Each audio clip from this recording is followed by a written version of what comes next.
Hey page turners, welcome back. Here we are with episode number 35 of Longbox Weekly Comic Book Review, and this is where I talk about the books I love, hate, buy, and leave on the shelf. Right now we're in the home of Longbox, and that is Comic Explosion right here in Lapeer, Michigan.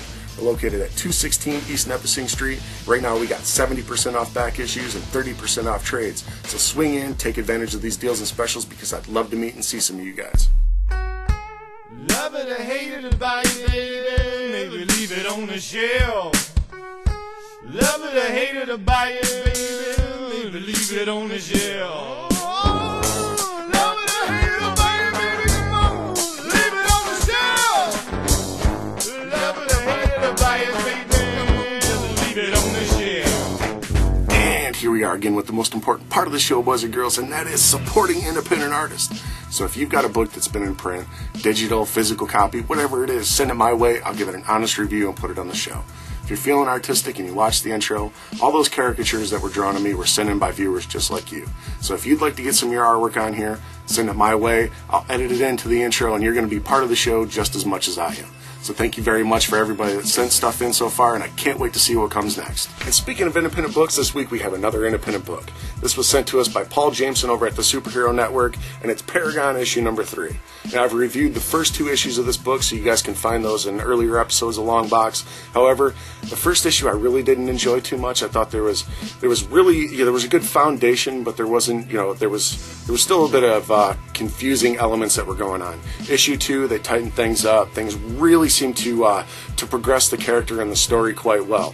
This issue, wow, you guys definitely have found your legs. Everything from the lettering, coloring, artwork, everything. This was very, very spot on. You guys did an awesome job, and I really recommend. If you guys haven't heard about Paragon or the Superhero Network, definitely run over there and check out those guys because they're doing some really, really quality independent work. You guys definitely check those guys out. Thank you for sending this in. Like I said, I recommend this. Check out Paragon issue number 3. I think you guys are going to enjoy it. Next up, we have The Walking Dead issue 134.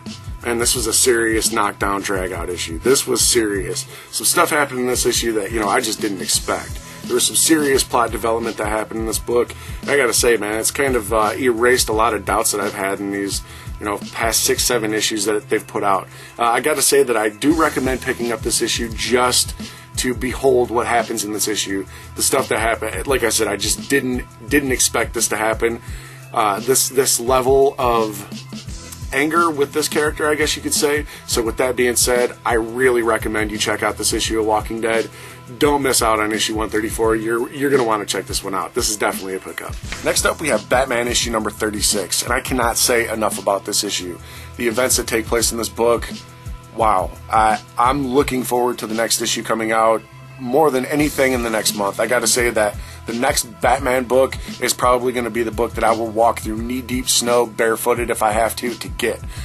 This last issue just, man, this reveal of Joker, sorry to give anything away. You guys know I don't really do that, but wow, it was really captivating. There were some very good moments in this book. The artwork, everything just top-notch, man. Capullo, you're killing it. Snyder, you're killing it.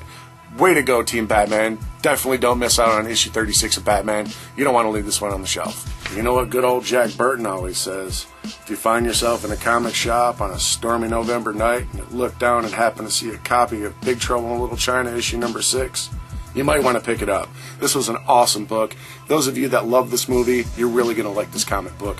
Everything that's in these pages echoes everything that you loved about the movie. When the movie ends, this comic book begins. So I really recommend, if you love that movie, if you like comical comic books, this is definitely one for you to pick up. Definitely go out and pick up Big Trouble in Little China issue number 6. You're not going to be disappointed. Up next, we have Batman and Robin issue number 36. In this issue, Bruce is still on a mission. He's trying to find his son's body. He's got the Hellbat suit on, and he's just whipping ass and not taking no names. He's on a mission, and that's the whole point of this issue. He's got a little bit of help, so people have kind of slipped through the time portal there. And you know what? It's early in the game to say if these people are either going to be in the way, if they're actually going to help out. But all I got to say is I'm just eager to see Damian come back, man. I miss the little guy. I miss seeing him beating everybody up and kind of being reprimanded for it. But it was just an all-around fun story when this was father and son. So I'm really looking forward to that happening here soon. And, you know, I really got to say that this whole Robin Rises storyline kind of hits a little close to home. My son's name is Damian. I really like the Batman character, so when I kind of read this Batman and Robin storyline, it's almost like, what would I do if I was in the position? You know, if my son had been taken, if he had been killed or whatever, man, I wouldn't stop at anything in order to preserve his memory and his body. So this story just progresses very well. I'm enjoying it, even with these, you know, sidekicks when it was doing the Batman and Two-Face and Batman and Catwoman. It was interesting, but now that we're getting down to the nit and grit, we're trying to get Damian back into the situation. I'm just loving this book. So I'm going to have to recommend, definitely go out there and check out the Batman and Robin issue number 36. I think you're going to enjoy it, especially if you're a parent. Up next on the list, we have Witches number 2 from Scott Snyder. Now, when I first seen his name on this, I was kind of like, all right, this is going to be one of those books that gets pushed to the forefront. It's going to sell a couple of good issues, and then it's going to be a horrible story.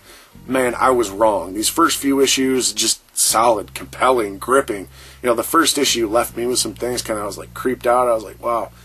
Man, I hope this continues into the second issue. Second issue had like double the amount of creepiness in it. I mean, looking at the cover of this kind of gives you a sense of what this book is going to give you visually. Story-wise, man, it hits a home run. I can't say enough that this is an independent book with everything that you're asking for in a comic book. Art-wise, writing-wise, just everything is top-notch. I cannot recommend you guys got to go out and check out Witches. If you haven't picked up issue number 1, if you can find a copy of issue number 1, pick it up. It's worth it. Check that one out. Get issue number 2, and definitely put your name down on the pull list for issue number 3. You're going to enjoy this. If you like horror movies, if you like horror stuff, you're going to really enjoy Witches. Definitely check it out. Next up, we have Outcast issue number 5. Man, again, I'm going to have to say that this book is just boring. There isn't anything that's happening in this book. We keep being introduced to the same characters. We keep giving the same plot points over and over again. There's nothing developing in this book in 5 issues that makes me go, wow, that was totally worth all the money I've spent to not know anything that's going on. I mean, so far in this book, you've got a guy that had a very interesting situation with his mother. You could call it a possession. He had a situation with his girlfriend/wife that ended badly. You could call it a possession. Now he's going around with this church guy that knows about. You could call it possession. It's just all these weird situations. If this was an X-Files episode, you guys would turn the channel quick as hell. Up next, we have Arkham Manor issue number 2. Now this issue, pretty much Bruce is going undercover. He's inside Arkham Manor. He's trying to figure out exactly what's going on. Don't want to give anything away for you guys. But man, this is a serious detective issue. This is a lot of the things that we've been missing in a lot of these Batman books. You know, not just out there beating people up, not out there fighting superheroes. He's out there solving a crime. He's trying to track somebody down. And that's what's really bringing me back into this book. Issue number 1 was really good. And you know what I got to say? Issue number 2 is keeping me around for the next one. So if you like the first one, I really recommend you go out, pick up Arkham Manor issue number 2. I think you're going to enjoy this one. Next up, we have Nightbreed issue number 7. Now, if you're a fan of the movie, you've watched it a million times, you've run out and got the recently released director's cut, you watched that a million times, and you just want to know more, go out and get the comic books, man. Everything that's happened in these last 7 issues just reflects back to the movie. A lot of cool things that just open up the mythos of this story that much more. So if you're a fan of this movie, definitely run out and pick up these comic books. If you're a fan of these comic books and you haven't seen the movie, what are you waiting for? Go out and see the movie. Go out and get the director's cut. Enjoy this because this is a cult classic that translates very well into a comic. There's a lot of really cool new information about some of these key characters, background characters that you've seen in the movie. Just a lot of things that just makes it so much better. So if you're a fan of Nightbreed, definitely go out, pick up Nightbreed comics, but don't skimp. Go out and pick up the new issue number 7. You're going to love this. Next up, we have Aliens Fire and Stone issue number 3. Now, right off the bat, I just want to say that this book, all the Fire and Stone, the Prometheus, Aliens and Predator, all that stuff is getting fired and stoned to death, taken right off my pole, because this book is just, it's so far outside of, there's rules, damn it. The Xenomorphs, the Predators, there's rules if you've watched the movies. God, this is horrible. There's stuff that happens in this book that's just, you want to rip the pages up. You're like, wait, why? Huh? What, is this connect to this book? No, it doesn't. But just too many questions, too confusing, and in my personal opinion, I feel like it it damages the properties, the intellectual properties like aliens and predators. I mean, put it this way, this book is worse than Alien vs. Predator Part 2. Yeah, so I'm going to have to end the review on that. Leave this one on the shelf and go out and rent Aliens vs. Predator Part 2, because that's going to be better than what you're going to spend on this book. You guys know what time it is. It is Stupid Hero time. I got about 3 more packs of these, and once I open those, I'll get back to the Garbage Pail Kids. Speaking of Garbage Pail Kids, right now, I would really like to promote something that's, kind of close to my heart. Grew up with Garbage Pail Kids. I always show them on the show. Walk around wearing shirts with Garbage Pail Kids on them. Right now, it's the 30-year anniversary of Garbage Pail Kids. So, if you guys want to pause that and go ahead and read that, and also go to 30yearsofgarbage.com. You guys can find out more information. This is a documentary that they did about all the artists, the cards, just the pop culture hit that Garbage Pail Kids was. So if you want to find out more about this, definitely go to 30yearsofgarbage.com. You can find out more about that. I'd also like to say thank you very much to Wax Eye, stuff that makes your eyes melt, like literally when you look at it, your eyeballs melt. No, seriously, thank you guys very much for sending me these packs of cards. They also sent me some more promotional stuff for their other line of cards, Serial Killers trading cards. This is for the first series. You guys can see some of the parodies on there. And this is for the second series. I believe these ones are out currently. You can find a link in the description box below to take you to wax-i.com, and it will allow you to check out any of the various products that Wax Eye has. So, like I said, right now we are going to bust open this pack of 8 Stupid Hero cards. I opened up 1 pack of these so far, and I laughed hysterically. There were some very good cards.